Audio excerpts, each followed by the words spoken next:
With the Panasonic S1 and S1R, you have the ability to change the name of the folder that your photos go to, and you can change the name of the files that are going into that folder. Let's go in the menu and find the folder and file settings. Folder and file settings is listed in the wrench menu.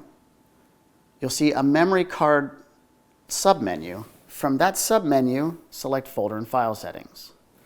From here, you have an option. The top option of select folder will normally be grayed out, but we've already added a folder for the Panasonic S1.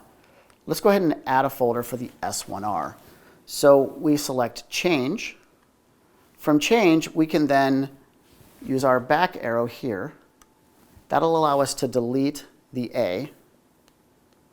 And now we can hit the forward arrow. And from here, we can add our R. Now we have a 101 PS1R. And you can see we have an option now for the S1 and a separate option for the S1R. We're on the S1 right now, so we'll select the S1 folder. From here, if I'd like to customize the folder naming, I can either choose to have it be a P with a series of numbers, that would be the default setting, or I can change the user setting. So right now it's set to Pana. What's important to note is the P will always be there, so you have to have a P at the first letter. In this case, we're just going to go ahead and put the first 3 letters of my name.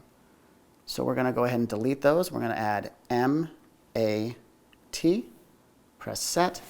Now each photo that goes into the PAS1 folder will start with PMAT and a series of numbers. And that's how you make your folder and file adjustments in the Panasonic S1 and S1R.